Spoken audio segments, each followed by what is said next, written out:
मान लीजिए आप एक ऐसे आइलैंड पर जाएं जहां आपको एक सीड मिले जिसे खाने से आपकी उम्र नॉर्मल ह्यूमंस के मुकाबले 10 गुना धीरे बढ़ने लगे और वहां आपको सिर्फ लड़कियां ही मिले, तो ऐसी सिचुएशन में आप लोग क्या करोगे? ऐसा ही कुछ इस मूवी में दिखाया जाता है। मूवी की शुरुआत में हमें बताया जाता है कि साउथ पैसिफिक में एक आइलैंड है जिसका नाम वर्जिन आइलैंड है। वहां पर बहुत ही खूबसूरत लड़कियां रहती हैं और उनके पास एक ऐसा सीड है जो उनकी उम्र बढ़ने की स्पीड को 10 गुना कम कर देता है, जिसकी वजह से बहुत सारे लोग उस आइलैंड का पता लगाने की कोशिश कर रहे होते हैं। ऐसे ही लोगों में से एक होते हैं मिस्टर सॉन्ग, जो उस सीड को पाकर इमॉर्टल होना चाहते हैं और इसीलिए वो अपने कुछ आदमियों और एक्सप्लोरर्स को उस आइलैंड को सर्च करने के लिए भेजते हैं। वहीं दूसरी तरफ हमें वांग को दिखाया जाता है, जो कि न्यूज में देखता है कि मिस्टर सॉन्ग ने उस आइलैंड को ढूंढने के लिए दोबारा से एक बहुत बड़ी अमाउंट का ऐलान किया है। न्यूज में बताया जाता है कि अब कोई भी एक्सप्लोरर नहीं बचा है जो उस मिशन पे गए थे। उसमें ये भी बताया जाता है कि आज तक उस आइलैंड पर सिर्फ एक ही इंसान कदम रख पाया है, जिनका नाम था ली, जो कि और कोई नहीं वांग के पिता थे, जो कभी उस आइलैंड से वापस ही नहीं आए। उन्होंने वहां पहुंचकर यहाँ के किसी भी इंसान को और यहाँ तक कि अपने बेटे को कभी भी कोई भी मैसेज नहीं भेजा। उनके बारे में अफवाह ये थी कि वो वहां रहने वाली लड़कियों से उनकी खूबसूरती की वजह से बहुत आकर्षित हो गए थे, जिसकी वजह से उन्होंने वहीं पर परमानेंट रहने का फैसला किया। अपने पिता को ढूंढने के लिए वांग डिसाइड करता है कि वो भी मिस्टर सॉन्ग के मिशन में पार्टिसिपेट करेगा। इसके लिए वो अपने घर से शिप की तरफ निकल जाता है, जहां उसकी मुलाकात होती है ह्यून वॉ से। यहाँ ह्यून वॉ उसे बताता है कि वो बेस्ट नेविगेटर है क्योंकि उसने रिसेंटली सोमाली नेवी सील से ग्रेजुएशन कंप्लीट की है। अब सब कुछ तैयारी करने के बाद वांग और ह्यून शिप पर बैठकर वहां से निकलने ही वाले होते हैं कि तभी मिस्टर सॉन्ग का एक आदमी उनके पास आता है और उन्हें एक जीपीएस ट्रैकर देता है और वो दोनों वहां से अपनी शिप में बैठकर निकल जाते हैं। शुरुआत में तो वो दोनों बहुत ही ज्यादा मोटिवेटेड होते हैं, लेकिन 2 महीने समुद्र में गुजारने के बाद भी उनको कुछ नहीं मिलता तो वो बहुत ज्यादा निराश हो जाते हैं। उस दौरान उनका खाना भी खत्म हो गया था, बेचारे बहुत भूखे थे और इसीलिए वो दोनों भगवान से प्रे करते हैं कि वो जल्दी ही आइलैंड पर पहुंच जाएं। एक दिन जब वो ये देख रहे थे कि जीपीएस काम नहीं कर रहा, तभी वो अपने ऊपर कुछ बर्ड्स को उड़ता हुआ देखते हैं। तभी वांग, जो अपनी पीठ के बल लेटा हुआ था, उसके मुंह पर कुछ गिरता है और जब वो उसको हाथ लगाकर सूंघता है तो वो देखता है कि वो तो सीगल की पॉटी है। ईयू। यहाँ इससे उन्हें पता चलता है कि वहाँ आसपास जरूर कोई ना कोई आइलैंड है और जब वांग अपने बाइनोकुलर से देखता है तो वहाँ उसे सच में एक आइलैंड नजर आता है और ये बात वो अपने दोस्त को भी बताता है। लेकिन बदकिस्मती से उस आइलैंड पर लहरें बहुत तेज थी, जिसकी वजह से वो अपनी शिप को वहाँ पर नहीं ले जा सकते थे और इसी वजह से अब वो दोनों फैसला करते हैं कि वो उस आइलैंड पर स्विम करके जाएंगे। अगले सीन में उन दोनों को आइलैंड के किनारे पर दिखाया जाता है, जहाँ वो अपने चारों तरफ महिलाओं को देखते हैं और उनके पास हथियार भी थे। वांग अभी पूरे होश में आया भी नहीं था, लेकिन भाई साहब को तो देखिए, अपने आसपास इतनी खूबसूरत लड़कियों को देखकर वो तो मदहोशी की हालत में ही उनसे सवाल पूछ बैठे। अब वांग उनसे पूछता है कि क्या वो लोग वर्जिन आइलैंड पर पहुंच गए हैं, लेकिन लड़कियां सिर्फ उनको देखती रहती हैं, वो कुछ नहीं बोलती। इसके बाद वो सारी महिलाएं उन दोनों को पूछताछ करने के लिए अपने कैंप में ले जाती हैं। अपनी आदत से मजबूर ह्यून ओवर कॉन्फिडेंट होकर वहां खड़ी लड़कियों से फ्लर्ट करने की कोशिश करता है, लेकिन वो लड़कियां उसको डंडे से बहुत मारती हैं। आप लोग भी आगे से फ्लर्ट करने से पहले 2 बार सोच लीजिएगा। अब उसकी बेवकूफ़ी की वजह से उन दोनों को एक लकड़ी के पिंजरे में लॉक कर दिया जाता है। उसके बाद उन दोनों को उस ट्राइब की लीडर पेट्रियार्क के सामने लाया जाता है, जहां लीडर उन्हें कहती है कि पिछले 500 सालों में कुछ ही लोग यहाँ तक पहुँच पाए हैं, जो कि बहुत एक्सपीरियंस थे। इससे ह्यून को उन पे विश्वास नहीं होता कि कैसे कोई 500 सालों तक जिंदा रह सकता है। इस बात पर तो मैं भी विश्वास नहीं कर सकती। जिससे ह्यून उन सारी महिलाओं से पूछता है कि क्या वो सब अमर हैं, लेकिन यहाँ कोई भी उसके सवालों का जवाब नहीं देता और वहाँ से वो सब चली जाती हैं। और जब सारी लड़कियां वहाँ से चली जाती हैं, तब वांग अपनी जेब से एक बड़ा सा नाइफ निकालता है और ह्यून के साथ रात को वहाँ से भाग जाता है। वो दोनों अपने प्लान में कामयाब हो गए थे। लेकिन अब वांग डिसाइड करता है कि वो उस ट्राइब के बारे में पता लगाएगा, जबकि ह्यून उस आइलैंड से निकलना चाहता था। अगले सीन में ह्यून को दिखाया जाता है जो आइलैंड से निकलने के लिए रास्ता ढूंढ रहा था, और वांग महिलाओं के गांव में पहुंचता है और एक झोपड़ी में एंटर करता है। अब ह्यून को दिखाते हैं जो कि एक ट्रैप में फंस गया था, जो कि उन महिलाओं के द्वारा पूरे जंगल में लगाए गए थे ताकि वहां से कोई भाग ना सके। तभी उसके बैग पर तीर आकर लगता है, और ये कम नहीं था कि उसके ऊपर बहुत सारे नारियल भी आकर गिरते हैं। देख रहे हो ब्यूटी विद ब्रेन। अब मुयान, जो कि बहुत ही खूबसूरत और मासूम लड़की है, जो कि अपनी छोटी बहन मून के साथ उस झोपड़ी में आती है जहां वांग छुपा हुआ है। सरप्राइजिंगली ये झोपड़ी उन कबीले वालों की नहाने की जगह थी, और जब मुयान अपने कपड़े उतारने स्टार्ट करती है नहाने के लिए, तब वांग वहां से धीरे से निकलने की कोशिश करता है। लेकिन बेकार किस्मत बेचारे की, उसको वहां मून देख लेती है, जो कि मुयान की छोटी बहन है। वो उसको वहां से नहीं जाने देती। वांग उसको रिश्वत में लॉलीपॉप देने की कोशिश करता है, लेकिन वो लड़की बहुत तेज चिल्लाती है और सारी महिलाओं को अलर्ट कर देती है।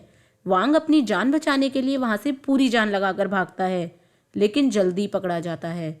अब उसे उन लोगों की लीडर के पास लाया जाता है। लीडर उसे कहती है कि तुमने जेल तोड़ी है और हमारे लोगों पर हमला किया है, तो इसकी सजा सिर्फ मौत है। तभी ह्यून, जो कि काफी बुरे हाल में था, वो वहां अपने दोस्त को बचाने के लिए आता है। वो ट्राइब की महिलाओं को डराने की कोशिश करता है। उनसे कहता है कि वो एक ट्रेंड फौजी है जिसको लड़ाई करने की ट्रेनिंग मिली है। लेकिन महिलाएं उसके इस झूठ से बहुत परेशान हो जाती हैं और वो लोग उसे दोबारा से बहुत पीटती हैं। बेचारा बार बार पिट ही रहा है। ट्राइब ये मान रही थी कि जब यान नहाने गई थी तो वांग उसे नहाते हुए देखने गया था, इसलिए वो सब वांग और उसके फ्रेंड को फांसी देने की मांग करते हैं। लेकिन उन दोनों को मारने से पहले उनकी लीडर ये जानना चाहती थी कि आखिर वो दोनों यहाँ आए क्यों थे। वांग उन्हें बताता है कि उसके पिता 10 साल पहले इस आइलैंड पर आए थे। सरप्राइजिंगली लीडर उसे बताती है कि वो उसके फादर से मिली है और वो भी उसके फादर को ढूंढ रही है। अगर वो उसको दोबारा नजर आए तो वो उसे भी मार देगी। तब लीडर अपनी महिलाओं को आदेश देती है कि वो उन दोनों को पवित्र पेड़ के पास ले जाकर उनको वहां बांध दे और उसके बाद उन दोनों को पकाया जाए। ह्यून उनसे विनती करता है कि उसे छोड़ दो, क्योंकि उसने यान को नहाते हुए नहीं देखा। लेकिन इससे कोई फायदा नहीं होता। अब लड़कियां उन दोनों को पकाने की तैयारी करने लगती हैं और वो सब उन दोनों को अलग अलग बैरल के अंदर खड़ा करके बांध देती हैं। ह्यून डर रहा था कि उन्हें रोस्ट करके खाने वाले हैं, जैसे मुर्गे को करते हैं। तभी वहां यान आती है और वांग को उसे बिना कपड़ों के देखने की वजह से डांट लगाती है और उसे मार देना चाहती है। और जैसे ही वो अपना चाकू बाहर निकालती है और उन्हें मारने वाली होती है, तभी यहाँ सीन में कुछ बदलाव आता है। वो उन्हें मारने की बजाय उनकी रस्सियों को काट देती है। उन दोनों को वहां से भागने से पहले यान कहती है, मैं तुमसे नफरत करती हूँ, लेकिन मैं ये नहीं चाहती कि तुम लोग मेरी वजह से मारे जाओ। लेकिन बदकिस्मती तो इन दोनों का पीछा ही नहीं छोड़ रही थी। जब वो जंगल से भाग रहे थे तो वो एक ट्रैप में फंस जाते हैं। अब सुबह होती है। उन दोनों को अब दोबारा पकड़ लिया जाता है और उन्हें पकड़कर दोबारा से पवित्र पेड़ के सामने बांध दिया जाता है। महिलाएं उन दोनों को पकाने की तैयारी में लग जाती हैं, लेकिन तभी एक लड़की भागकर आती है और सबको बताती है कि उनमें से एक लड़की, जिसका नाम चिन्हुआ है, समुद्र में डूब रही है। तब सारी महिलाएं वहां से समुद्र की तरफ भागती हैं। इस मौके का फायदा उठाकर वांग और ह्यून रस्सी को जला देते हैं और वहां से भागने लगते हैं। लेकिन जब वो भाग रहे होते हैं तो वो देखते हैं कि उस पवित्र पेड़ में भी आग लग गई है। और अब उन महिलाओं को दिखाया जाता है जो कि बहुत तेज चिल्ला रही थी। बट ये सोचने की बात है कि वो आइलैंड पे रहती हैं, फिर भी उनको तैरना नहीं आता। चलो छोड़ो। अब जब वांग और ह्यून भाग रहे होते हैं तो वांग, जो कि बहुत अच्छा इंसान था, वो समुद्र की तरफ भागता है उस लड़की को बचाने के लिए। और फिर वांग समुद्र में जाकर उस लड़की को बचा लेता है। और जब वांग उस लड़की को बचाकर किनारे पर लाता है तो ह्यून उस लड़की को सीपीआर देता है, जिससे उस लड़की की जान बच जाती है। सब लोग उन दोनों की बहुत तारीफ करते हैं। फिर उन दोनों को दोबारा से लीडर के पास लाया जाता है और तब शिनहुआ, जिसको वांग ने बचाया था, वो कहते हैं कि आप इन दोनों को छोड़ दो, इन्होंने मेरी जान बचाई है, क्योंकि वो ह्यून को पसंद करने लगी थी। लीडर उनको माफ करने की सोच ही रही थी कि तभी उसको पता चलता है कि इन दोनों ने उनके पवित्र पेड़ को जला दिया है। तभी लीडर डिसाइड करती है कि इन दोनों को अभी इसी वक्त मार दिया जाए। हालांकि मुयान और शिनहुआ सजेस्ट करती है कि इन दोनों को एक आखिरी चांस तो देना ही चाहिए। तब लीडर उनकी बात पर गौर करके उनको एक चांस देती है, लेकिन उनकी एक कंडीशन थी कि उन दोनों को उस ट्राइब के पवित्र पेड़ को 3 महीने के अंदर पहले जैसा करना होगा, और अगर वो दोनों ऐसा नहीं कर पाए तो उन्हें मौत की सजा सुनाई जाएगी। अब अगले दिन वांग और ह्यून अपनी तरफ से बेस्ट करने की कोशिश करते हैं और वो दोनों दिल लगाकर खूब मेहनत करते हैं, और ऐसे ही अब दिन गुजरने लगते हैं। वो दोनों सभी लोगों के बहुत क्लोज आ जाते हैं, क्योंकि वो दोनों सबकी डेली के काम में बहुत हेल्प करते थे और उनके मॉडर्न टूल्स और तकनीक की वजह से वो सब्जियां उगाया करते थे। हालांकि शिनहुआ अपनी तरफ से पूरी कोशिश करती थी कि ह्यून उसको अटेंशन दे और वो उसके लिए डेली फ्लावर्स लाती थी। एक दिन जब वांग अपने जीपीएस का सिग्नल ढूंढने की कोशिश कर रहा था तो वो नोटिस करता है कि एक सांप यान के पीछे से उसकी तरफ बढ़ रहा है। तो वो जल्दी से यान के ऊपर कूदकर उसको बचा लेता है। इससे वो दोनों एक रोमांटिक पोज में आ जाते हैं। यान उसे यहाँ बताती है कि वो सांप उसका पालतू सांप है। अगले दिन वांग और ह्यून ये देखते हैं कि वो पवित्र पेड़ दोबारा से अंकुरित हो रहा है। इसकी खुशी में रात को सारे लोग साथ में पार्टी करते हैं। वांग नोटिस करता है मुयान को, जो काफी पीसफुली डांस कर रही है। तब वांग को समझ आता है लाइफ अच्छी होनी चाहिए, लंबी नहीं, और फिर वांग उनके कबीले को प्रोटेक्ट करने का फैसला करता है। फिर यान वहां आती है और उसे अपने कबीले का इतिहास बताती है। वो बताती है बहुत सालों पहले एक ट्राइब थी जिसे विच ट्राइब कहते थे। वो ट्राइब नेचर के बहुत ही करीब थी, जो युवान बीज को प्रोटेक्ट करती थी, और उनका मेन काम यही था कि उन्हें नेचर और मनुष्य के बीच बैलेंस बना के रखना था। लेकिन जब मनुष्यों का विकास हुआ और उन्हें पता चला कि उनकी मृत्यु तय है, मतलब वो लोग अमर नहीं हैं, तो इसी दौरान कुछ लोगों को युवान बीज के बारे में पता चल गया, और इस बीज को पाने की चाह में बहुत से लोगों ने विच ट्राइब पर बहुत बार हमला किया, और इसलिए उस बीज की रक्षा के लिए कबीले की लीडर ने उस बीज को कबीले की एक छोटी बच्ची को दे दिया और उसे बोला जहां तक हो सके वहां तक भाग जाओ। उस छोटी लड़की ने अपने परिवार को अपनी आंखों के सामने मरते हुए देखा, लेकिन वो वहां से भाग गई। एक दिन वो एक रेगिस्तान में उठी और वो देखती है जो वो बीज अपने साथ लाई थी वो जगह जगह अंकुरित होने लगा था, और वो सुनसान आइलैंड धीरे धीरे हरा भरा और जीव जंतुओं से भरपूर हो गया था। तब वो लड़की धीरे धीरे बड़ी हो गई और विच ट्राइब वहां फलने फूलने लगी।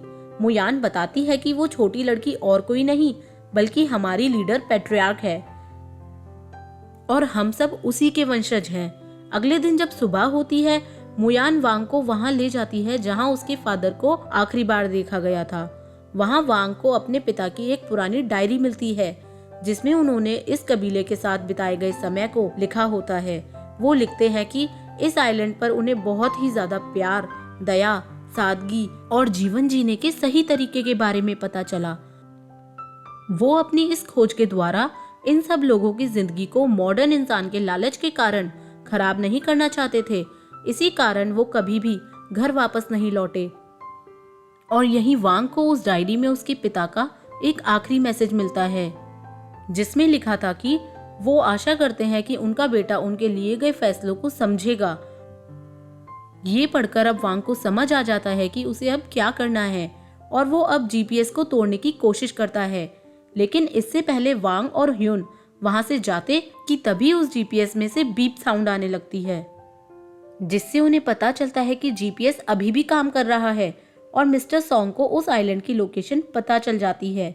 तब वो दोनों ट्राइब की लीडर के पास जाते हैं और इस आइलैंड से चले जाने के लिए कहते हैं, क्योंकि मिस्टर सॉन्ग और उसके लोग उस बीज को पाने के लिए इसी आइलैंड की तरफ आ रहे होंगे।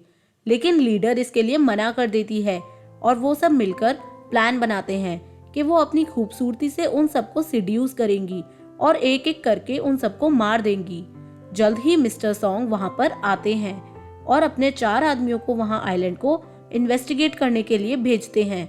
वो चारों लोग गांव में आते हैं, लेकिन इतनी सुंदर लड़कियों को उनका इंतजार करते देख वो हैरान हो जाते हैं। फिर वो लड़कियां उन चारों को अपनी खूबसूरती के जाल में फंसाकर उनको बांध देती हैं और जब मिस्टर सॉन्ग के लोग वापस नहीं आते तो वो खुद आइलैंड पर जाने का और इन्वेस्टिगेट करने का फैसला करते हैं। और फिर वांग और ह्यून मिस्टर सॉन्ग का स्वागत करते हैं। वो उसको समझाने की कोशिश करते हैं कि ये वर्जिन आइलैंड नहीं है, लेकिन मिस्टर सॉन्ग बहुत चालाक होता है और वो अपने लोगों को इन दोनों और सभी महिलाओं को बांधने का आदेश देता है। फिर वो ट्राइब की लीडर को डराता है और उससे इमॉर्टल कर देने वाले बीज के बारे में पूछता है, लेकिन जब वो उसे कुछ नहीं बताती तो मिस्टर सॉन्ग मून को जान से मार देने की धमकी देता है। इससे डरकर महिलाएं ना चाहते हुए भी उसको वहां से ले जाने के लिए मान जाती हैं, जहां उन्होंने युवान बीज को छुपाया था। लेकिन रास्ते में शिनहुआ एक आदमी को मारकर गिरा देती है और फिर पूरा ट्राइब उन लोगों से फाइट करने लगता है, जबकि मिस्टर सॉन्ग वहां से वांग को लेकर निकल जाते हैं और उस पर फोर्सफुली टाइम बॉम्ब बांध देते हैं। और फिर वो उन सबको धमकाते हैं कि अगर उन्होंने उसे बीज के बारे में नहीं बताया तो वो मिस्टर वांग को मार देगा। तभी ह्यून और बाकी महिलाएं सॉन्ग की तरफ आती हैं और मिस्टर सॉन्ग को अपने काबू में कर लेती हैं। लेकिन इस दौरान मिस्टर सॉन्ग ने उस बॉम्ब को एक्टिवेट कर दिया था, जिसकी वजह से अब वो 30 सेकंड के काउंटडाउन में स्टार्ट हो जाता है। मतलब वो बॉम्ब 30 सेकंड के बाद फट जाएगा। तब वांग को एहसास होता है कि उसको बाकी सबकी जिंदगी को बचाने के लिए अपनी लाइफ को सेक्रीफाइस करना पड़ेगा और इसीलिए वो तुरंत समुद्र की तरफ भागता है। भागते हुए उसके दिमाग में बहुत से विचार आ रहे थे और वो उन पलों के बारे में सोच रहा था जो उन्होंने उस ट्राइब के मेंबर्स के साथ बिताए थे। फाइनली उसे समझ आ जाता है कि उसकी जिंदगी का मकसद नेचर और लाइफ के बैलेंस को प्रोटेक्ट करना था। उसे अपने फादर का सेक्रीफाइस भी समझ में आ जाता है। जल्द ही बॉम्ब समुद्र में एक्सप्लोड हो जाता है। इसे देखकर मुयान बहुत तेज चिल्लाती है और बाकी लोग वांग के सेक्रीफाइस के लिए वहां रोने लगते हैं। तभी स्क्रीन ब्लैक हो जाती है और हमें मूवी के पोस्ट क्रेडिट सीन में वांग को चमत्कारी रूप से उड़ते हुए दिखाते हैं। शायद वो इस आइलैंड के मैजिक के कारण और अपने सेक्रीफाइस के कारण नेचर ने उसे उसकी लाइफ वापस दे दी। अगर आप भी ऐसे सिचुएशन में फंस जाएं तो आप क्या करोगे? कमेंट सेक्शन में जरूर बताइएगा। और आपको हमारी वीडियो पसंद आई हो तो वीडियो को लाइक और चैनल को सब्सक्राइब करना ना भूलें। Thanks for watching. Bye bye.